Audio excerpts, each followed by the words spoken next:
জানালা দক্ষিণের বাতাসে কেন মেঘ আসে হৃদয় আকাশে।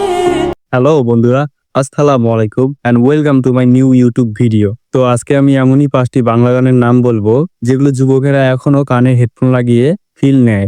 সবাই লাইক, কমেন্ট, শেয়ার এবং সাবস্ক্রাইব করে আমার পাশে থাকবেন। চলুন শুরু করা যাক। তুমি কি দুঃখ চেনো চেনো না? হ্যাঁ বন্ধুরা, গানটি গেয়েছিল আয়ব বাচ্চু, যা টিকটকে এখনো অনেক ভালো রান করেছে। আর ছেলেরা তো এই গানটি নিয়ে ফানি টিকটক বানানো শুরু করে দিয়েছে। আমি আপনার ভালোবাসি নাই, নাটক করছি। কিন্তু মেয়ে তুমি কি দুঃখ চেনো চেনো না লাইনটা কিন্তু অনেক কষ্টদায়ক। যারা প্রেম করেছে কিন্তু শখের মানুষকে পায় নাই, তারা এই লাইনটা ভালো বুঝবে। এরপর 2 নম্বরে রয়েছে সরি দীপানিতা।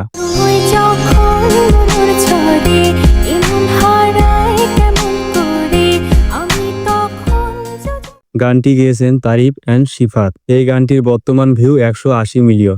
এই গানটিও কিন্তু অনেক দুঃখজনক।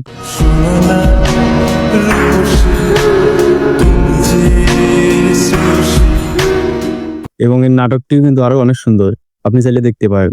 এরপর 3 নম্বরে যে গানটি রয়েছে সেটি লিখেছেন রবীন্দ্রনাথ ঠাকুর। মাঝে মাঝে তবু দেখা পাই, চিরদিনই কেন পাই না। মাঝে মাঝে তবু দেখা পাই। আর এই গানটি সর্বপ্রথম যে গাইয়েছেন তার নাম হচ্ছে বর্ণ চক্রবর্তী। এবং বর্তমান গানটির ভিউজ 26 মিলিয়ন, যা সময়ের সাথে আরো অনেক বাড়বে।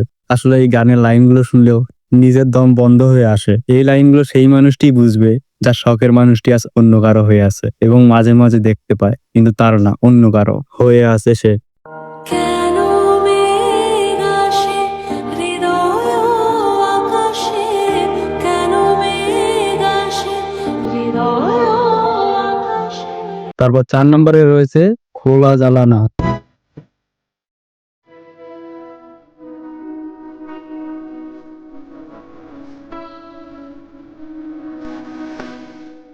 এটি হলো তাহসিন আহমেদের গান। গানের প্রতিটি লাইন হৃদয় স্পর্শকারী, যা শুনলে অসাধারণ ফিল পাওয়া যায়।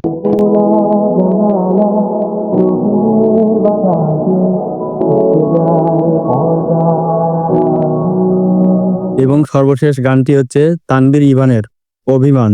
আমি পারিনি তোমাকে আপন করে রাখতে। গানটির বর্তমান ভিউজ 90 মিলিয়ন। লোফি এবং স্লো হিটও 70 মিলিয়ন পার করেছে।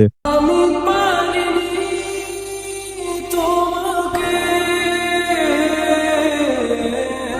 আপন করে রাখতে। এবং তানভীর ইভান তার জীবনে সর্বপ্রথম অ্যাওয়ার্ডটি এই অভিমানের কারণেই পেয়েছে। এবং এই 5টি গানের মধ্যে আপনার কোন গানটি পছন্দ হয়েছে তা কমেন্ট বক্সে জানাতে ভুলবেন না। এবং ভালো থাকবেন, সুস্থ থাকবেন।